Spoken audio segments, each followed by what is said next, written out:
Savez-vous quel type de compte existe pour gérer vos finances? Lorsque j'ai commencé à m'intéresser à mon argent afin de le faire fructifier, j'ai pris un rendez-vous avec le conseiller de ma banque. Il a ainsi vérifié mon dossier pour constater que j'avais bien un compte courant chez eux, mais aucun compte d'épargne. Comme j'avais déjà un livret A dans une autre banque, il m'a donc conseillé d'ouvrir un autre livret, de type LDD cette fois-ci, pour booster l'argent mis de côté si je parvenais à atteindre le plafond du susdit livret A. Vous suivez? Puis, se ravisant, il m'a ensuite proposé d'ouvrir plutôt un plan d'épargne en fonction des projets que je pouvais avoir pour le futur. Comme je lui ai expliqué que mon objectif était seulement de faire augmenter mon capital, il a alors commencé à me parler du compte-titre, qui me permettrait, en investissant en bourse, d'obtenir des rendements plus importants que, par exemple, un compte à terme dans lequel mon argent serait bloqué. Vous suivez toujours ? Mais finalement, comme je payais peu d'impôts, il était sans doute plus pertinent de passer sur un PEA répondant beaucoup plus à ma situation fiscale. Vous êtes perdu ? Rassurez-vous, c'est exactement la sensation que j'ai ressentie en sortant de ce rendez-vous. Le résultat, c'est qu'à ce moment-là, je n'ai rien fait. Puis j'ai perdu beaucoup de temps sur des produits d'épargne qui m'ont au final fait gagner très peu d'argent. Alors, voulez-vous vraiment faire les mêmes mauvais choix que moi et ainsi perdre des années à ne pas gagner d'argent ? Si votre réponse est non, vous vous devez de connaître les différents types de comptes qui existent dans les banques et quelle est leur fonction. Et si à ce moment précis vous vous dites « Oh là là, mais ça va être long et compliqué », j'ai une bonne nouvelle pour vous. Je vais vous montrer que le système des comptes bancaires est en réalité très simple et qu'une fois que vous aurez compris les bases, vous ne risquerez pas d'être perdu dans les choix que vous aurez certainement à effectuer pour placer votre argent. C'est pas top ? Du coup, on y va ? Allez, on y va.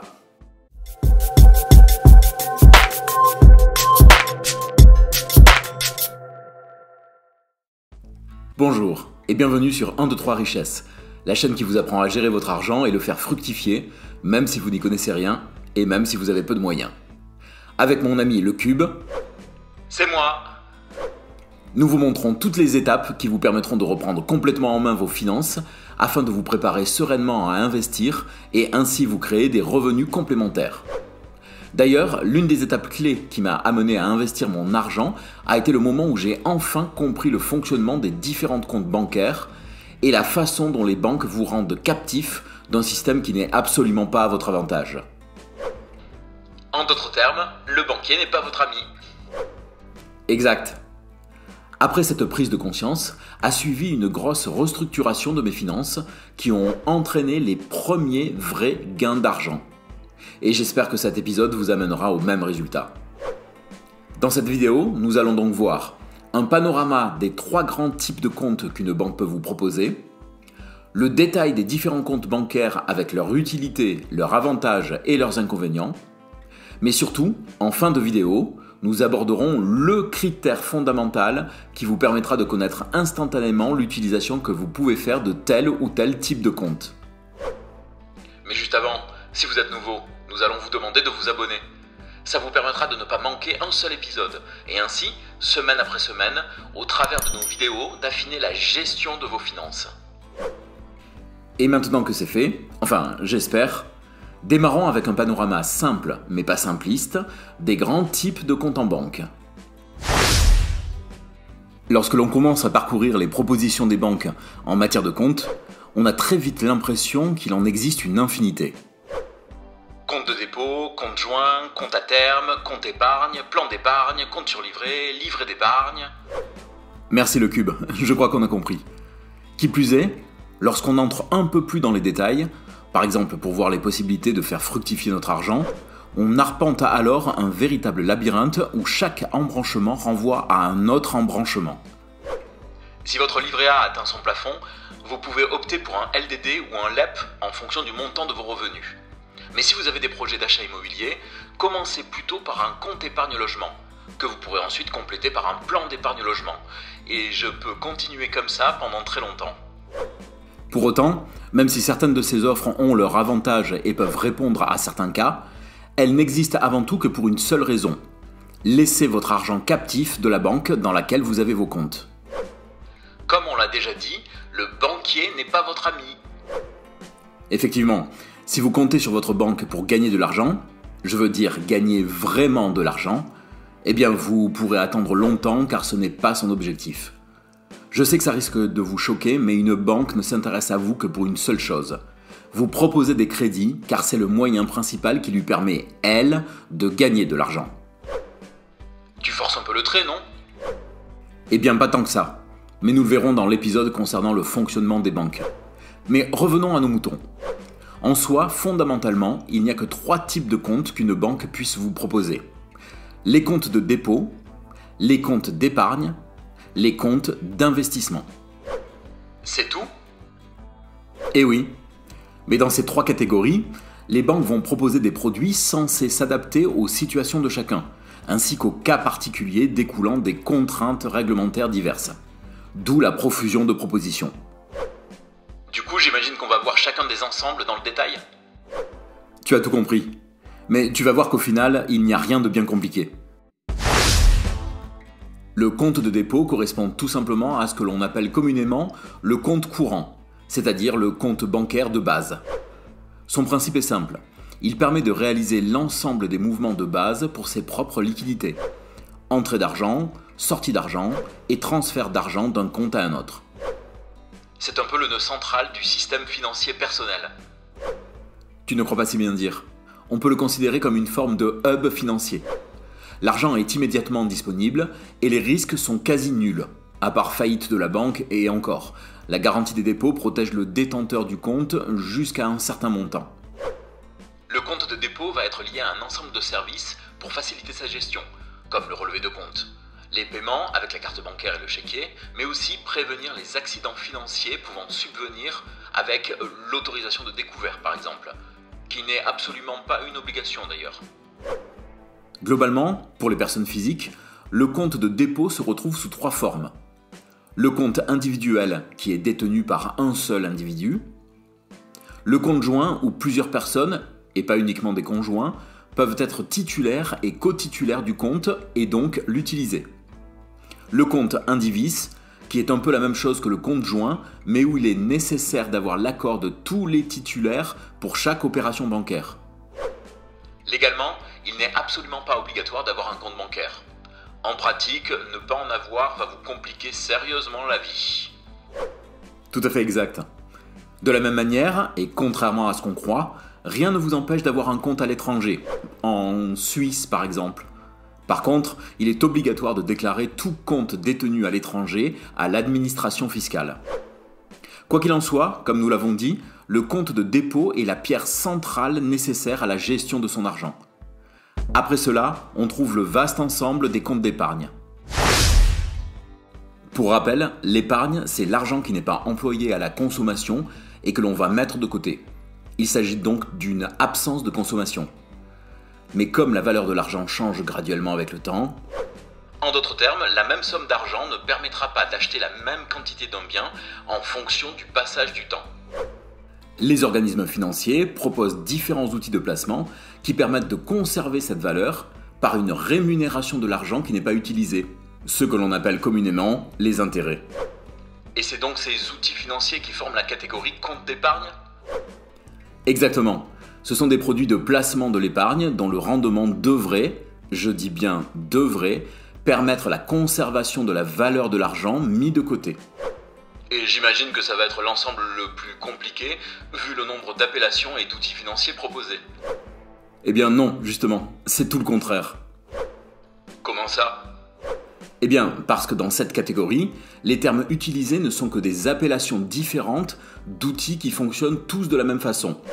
L'argent est placé sur un compte particulier, dit compte d'épargne, puis à date fixe, on calcule et on verse les intérêts des sommes qui sont restées sur le compte. Parallèlement, le capital est protégé, dans le sens où le placement n'entraîne aucune perte d'argent possible. Quelle que soit la situation économique, le capital placé ne peut pas diminuer. Ce sont donc des outils financiers avec peu de risques, mais qui rapportent peu. Mais pourquoi avoir différentes appellations alors ? Globalement, ce qui va changer entre les produits, c'est le taux d'intérêt qui va parfois dépendre de la catégorie sociale du détenteur de l'outil d'épargne. Par exemple, le livret jeune pour les 12-25 ans, ou du niveau de ses revenus comme le livret d'épargne populaire. Dernier point, certains de ces produits seront fiscalisés, ou pas. Oui, mais on trouve bien les termes de compte épargne, livret d'épargne et plan d'épargne. Il doit bien y avoir une différence, non? En soi, non.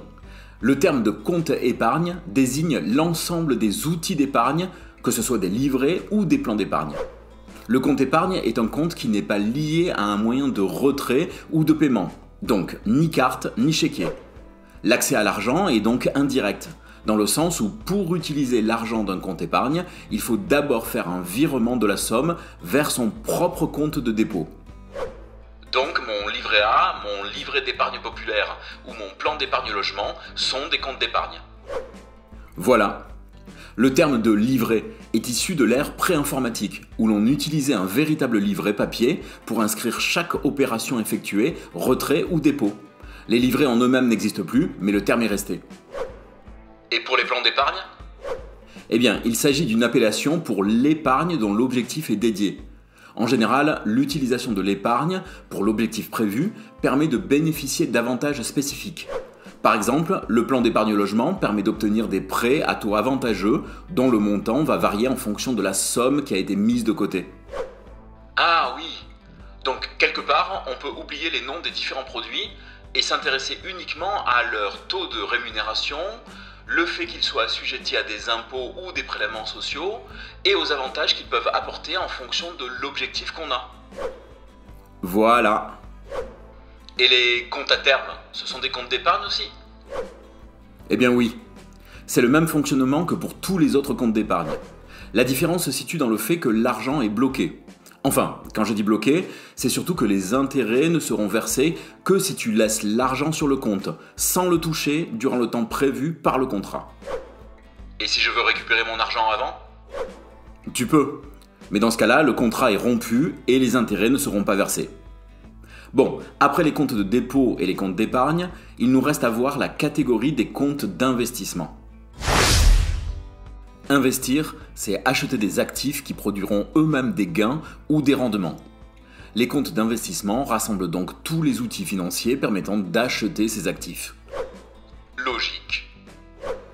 Mais globalement, il en existe seulement 3 susceptibles d'être proposés par un organisme financier. Le compte titre, le PEA, l'assurance vie. De plus, le PEA n'est qu'une variation du compte titre. Tout à fait exact. Le compte titre, ou CTO pour compte titre ordinaire, est l'outil de base de l'investissement en bourse. C'est par son biais que l'on peut acheter ou vendre des actifs boursiers, actions, obligations, ETF, etc. Il est séparé en 2 parties. D'abord une partie liquidité, comprenant l'argent que vous avez viré sur le CTO et qui vous permettra d'acheter les actifs. Ensuite, une partie constituée du portefeuille, c'est-à-dire les titres et produits financiers que vous possédez après les avoir achetés. Pour récupérer l'argent de vos actifs, il faut d'abord les vendre. Leur vente les transforme en argent liquide que vous pourrez ensuite virer sur votre compte bancaire. Le PEA, ou plan d'épargne en action, est une particularité française. En soi, ce n'est rien d'autre qu'un compte-titre, à la différence qu'il propose une fiscalité allégée et donc plus réduite que pour le compte-titre ordinaire. Cette enveloppe fiscale entraîne par contre certaines contraintes. D'abord, un plafond de versement en argent liquide de 150 000 € maximum. Ensuite, pour bénéficier des avantages fiscaux, il ne faut pas retirer son argent liquide pendant au moins 5 ans. Dernier point, les titres boursiers négociables sont limités aux actions d'entreprises européennes. Le PEA classique se décline également en un PEA-PME destiné au financement des petites et moyennes entreprises et d'une version dite PEA Assurance qui peut être souscrite auprès d'une compagnie d'assurance à la place d'une banque. De toute façon, des épisodes spécifiques sur chacun de ces instruments financiers sont prévus pour en aborder toutes les particularités. Alors suivez l'actualité de la chaîne en activant la cloche. Dernier outil d'investissement, l'assurance vie. Alors, pour faire simple, il s'agit d'un contrat passé entre un particulier et un organisme financier afin qu'un bénéficiaire reçoive le capital en cas de décès de l'assuré. En cas de décès? Oui, on l'oublie trop souvent, mais l'assurance vie est une assurance. Cependant, grâce aux possibilités de remboursement et de rachat, elle se place également comme un produit à la fois de prévoyance, niche fiscale et produit d'épargne multisupport. En elle-même, elle va être composée de 2 parties. Une partie de fonds en euros censés sécuriser l'épargne, Une autre partie composée d'unités de compte dans laquelle on peut y placer des produits financiers plus risqués et donc plus rentables. Le problème de l'assurance vie est qu'elle engendre souvent de nombreux frais qui grèvent sacrément sa performance. Il faut donc bien comprendre le système pour obtenir de véritables gains. De plus, récupérer son argent est un processus assez long qui peut prendre plusieurs semaines. Par contre, l'assurance vie est un produit financier pratique pour ceux qui veulent se constituer un capital sur le long terme sans avoir besoin de le gérer. Du coup, ça y est, on vient de faire le tour de l'ensemble des types de comptes que peut proposer une banque. Eh oui, au final c'est donc plus simple qu'il n'y paraît. Reste à voir maintenant le facteur fondamental permettant de classer ces types de comptes entre eux. Je veux parler bien sûr de la liquidité. Si on voulait expliquer simplement la question de la liquidité, on pourrait dire que c'est la capacité pour vous à récupérer facilement et rapidement votre argent. C'est pour cette raison qu'on n'a pas cessé de parler de cette facilité à pouvoir obtenir son argent. Et oui, la liquidité, c'est à la fois la somme d'argent disponible immédiatement et, par extension, la capacité à acheter ou vendre facilement des actifs. Donc, en fonction du besoin potentiel de l'argent qu'on a, on va s'orienter plutôt vers tel ou tel type de compte bancaire. Exactement. Et si on doit classer ces différents types de comptes en fonction du degré de liquidité, on trouverait d'abord le compte de dépôt, car l'argent est disponible immédiatement par différents moyens, retrait, chèque, virement, etc. Ensuite, les comptes d'épargne, car l'argent est également disponible immédiatement, mais demande une opération supplémentaire, le transfert vers le compte de dépôt, pour pouvoir l'utiliser.